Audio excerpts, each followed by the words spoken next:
right, a very big welcome to you, my dear listeners from all over the world. This is The Truth with Ben Jokes, your trusted channel for political analysis. Now, I want us to start by reminding us of an old tweet from Emilokon when he was trying desperately to discredit Jonathan. Look at this. The slaughtering of Christian worshippers is strongly condemnable. It calls to question the competence of Jonathan to protect Nigerians. Don't forget that they were the ones that connived to bring insecurity upon Nigeria on that scale. Yet, Tinubu, turned around and blamed Jonathan for it, as he should be, because Jonathan was the one on the seat. But at least Jonathan showed some level of compassion for the dead. Tinubu, on the other hand, is busy touring the world while Nigerians are being slaughtered daily. Jonathan declared state of emergency in Borno, Adamawa, and 2 other states to protect lives. But Tinubu declared his own state of emergency in Rivers State because of oil money. It's all about the money for these men. But sometimes I wonder, what do they still want that they don't have? Why are they still embezzling public funds in this manner, when fellow citizens can barely feed to stay alive? And few hours ago, fresh updates of another massive looting from the Tinubu camp began circulating. They claim to have sent 75,000 naira to 15 million households in Nigeria. What a scam. And just as Nigerians were yet reacting to that, the Minister of Interior was heavily embarrassed and disgraced by a very shameful national incident. The official page of the Ministry of Interior was seen displaying adult movie content, pornographic content. How many people have access to that page? There cannot be more than 4. The minister and 2 or 3 other persons. So Nigerians began asking, who was the person consuming this thing to the point that he used the ministry's official page to consume it, and then he shared it for the whole world to see? This level of embarrassment and public inefficiency has never been witnessed in our country's history. Before I show you details of these top stories and how Nigerians reacted, let me quickly show you this video. Watch lawmakers fooling themselves in this video that they want to stop crude oil theft, as if we don't know the perpetrators. See the video. This public hearing must address key questions. Where are the perpetrators? Why have current surveillance and security measures failed? How are stolen crude oil shipments exported without detection? What legislative and policy reforms can close existing loopholes? This public hearing is not just another talk shop. It is a decisive platform to uncover the root causes of crude oil theft, bunkering and pipeline vandalism, evaluate the effectiveness of existing surveillance, monitoring and enforcement mechanisms, identify regulatory and legislative gaps that enable these crimes to thrive. But there are many big actors in this whole thing, especially multinationals. And SIPCO is one of them, Mr. Chairman. SIPCO will come, they will load 2 barges in the daytime, in the night, they will load 8 to 10. Their operation is mostly at night. Mr. Chairman, most of their oil wells are not known to the Nigerian government. When an inspector comes for inspection, what they normally do is to show them few oil wells. Whereas in one location alone, in Okwa A, in Kwale, they have 21 oil wells. I've never seen anywhere in the world that one location has more than 22 oil wells.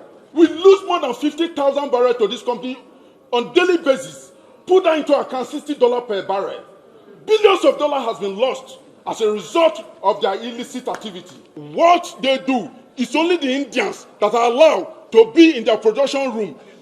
Their production room, the crude oil section of the production room of it's only Indians. They don't allow Nigerians there because they don't want Nigerians to know the record. The case of oil thefts, it is not an issue of a poor man. There is a cabal, a cartel. And we, the host community, know with the host which you know that there are cartels. The Niger Delta, some of the places are not easily accessible. And if you have to access the locals, there take advantage of the situation in connivance with some others to perpetrate this act. You saw that. Now, one thing we should never do as adults is to deceive our own selves.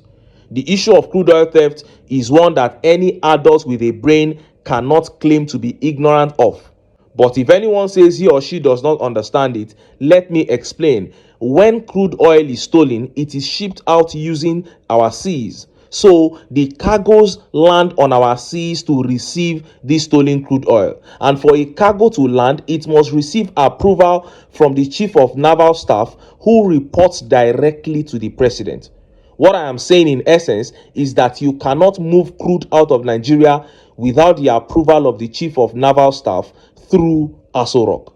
At least not in the volume that will hurt or conspicuously have a negative impact on our economy. Peter Obi said this all through his campaign. He said the president of Nigeria part-time can stop crude oil theft if he wants to, and of course, if he is not involved. Sometime last year, the CEO of UBA, Tony Elumelu, challenged Tinubu to tell Nigerians the people stealing our crude oil. He said, "You should know, so tell us." So lawmakers, Senator Ned Nwoko and Senator Barau, stop fooling yourselves, thinking you are fooling Nigerians. If the chief mastermind of crude oil theft at the moment walks into that hall that you people are having that meeting, all of you will stand on his mandate. So save us the theatrics, please. Now, the next video here has an issue that I really want to address. Let's take the video. Let's not use the word glitch. I think this is actually a clear human error. So I'm actually from JAMB system. So unfortunately, this happened and we didn't know. When I just noticed that I studied patterns, I started noticing that the failure rate was too much. Somebody scored 281 2 years ago, scored 311, and the person is scoring 164. And you see a lot of patterns. Somebody that won the national mathematics competition is scoring 40. The best students in top schools are scoring 140 in JAMB. I said, no, there's something that is really wrong. And of course, we have a lot of data also in Educare. When I put it up online, I said, you know what, if you have issues, tell me. I got like 18,000 people make reports. And obviously, I know that there's something wrong. And that's why I had to say, you know what, we must get to the end of this. As I was telling you, I had at least over 100 people who have been writing me that they're about to take their lives. And you can see that JAMB is something that is very critical to the life of these children. You heard that. He said at a time, he had about 100 people writing to him that they wanted to take their lives because of JAMB. And they probably were not bluffing, because one person actually took her life because she failed JAMB. And we are talking about children here, teenagers. And let me tell you something. These teenagers are not really taking their lives because of JAMB. Yes, the frustration of JAMB added to it, but it is because of the hopelessness in our environment. They have sat down and thought to themselves at that age, where will I turn to?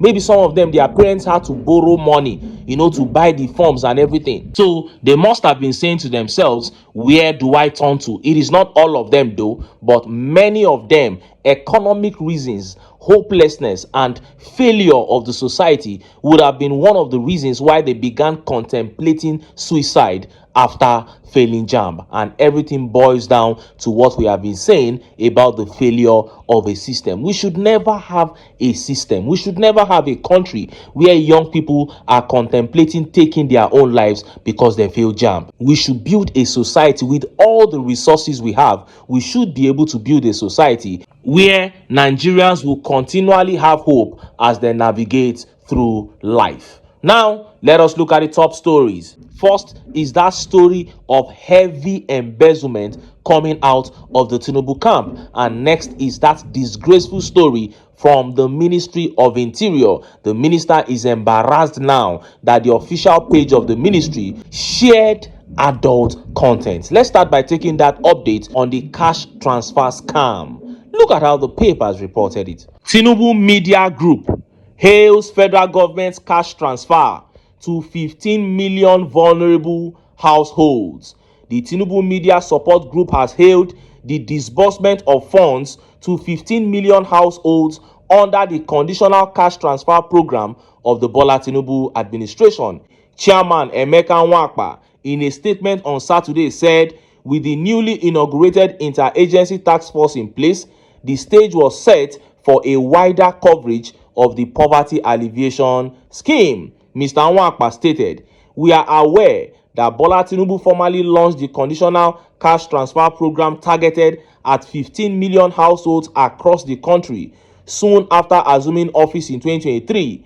The idea was to improve on the same scheme introduced by his predecessor, former President Muhammadu Buhari, by reaching more Nigerians than the 1.6 million households who benefited from the Buhari administration disbursement of 10,000 naira by monthly as of 2021. So Tinubu's CCTV initiative is clearly more ambitious, with the target of ensuring that 15 million households receive 25,000 naira per month thrice a year. That's 75,000 naira. Recently, Prof. Nentawe Ugwatada, the Minister of Humanitarian Affairs and Poverty Reduction, told Mr. Usman Diagana, World Bank Vice President, West and Central Africa, that there was evidence that 6 million households were benefiting from the scheme. So we hope that in due course, the Tinubu administration's target of reaching out to 15 million vulnerable households will be met, said the group.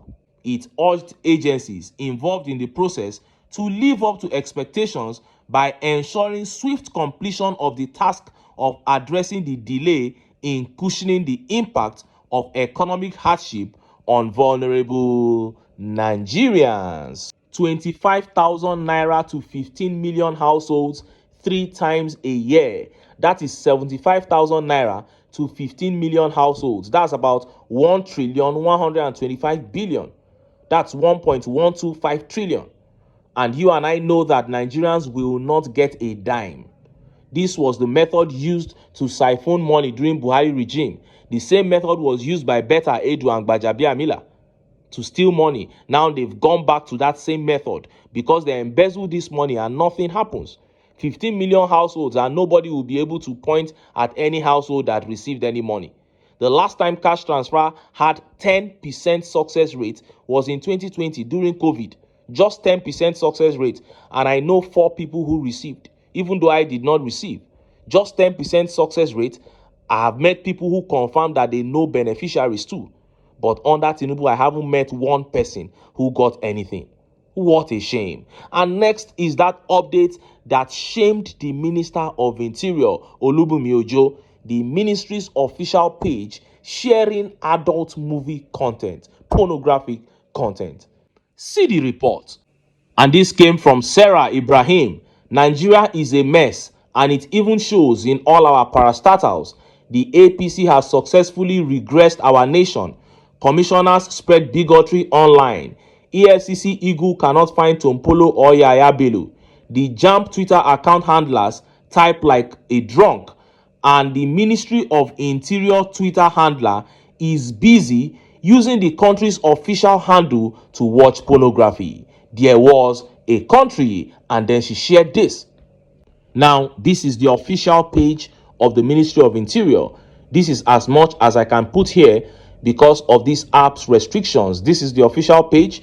And of course, you can see an almost nude picture of a lady there. I can't show it all because of the restrictions here. The tweet has now been deleted, but Nigerians got hold of it before it was removed. Someone was watching adult content using the ministry's official page, and he mistakenly exposed himself by retweeting. The question is, how many people have access to that page? There can't be more than 3 or 4 maximum. The minister and 2 or 3 other persons. And this kind of disgraceful act is happening. It only goes to show that after they come on air and lie to Nigerians, they return to their closet and do despicable things. Perverts. You can imagine how much of a pervert you have to be to make this kind of mistake. The addiction must be so strong that you cannot even do it secretly anymore. You have to expose it to the whole world. What a shame. So, Another 1.1 trillion naira gone in the scam of cash transfer. And then Ministry of Interior's page sharing adult content. But on May 29, Tinubu's ministers will pack themselves to London to go and unveil his achievements of a sinking country led by novices, led by delusional men who only want to steal, steal, and steal. But I'm not surprised. This is the APC. They have come to steal, to kill, and to destroy. And this is why I keep telling Nigerians that this is the only country we have. We must rise up to defend this country because it is the only place we can call home. And what are the things dividing us? Bigotry, religious and tribal sentiments. We have to keep them aside to unite, and then we can easily take our country back. But until then, make I still enter town, make I go get some ogbonge political news wey una go like. Why? Because of una. Now I dey here, so don't go away.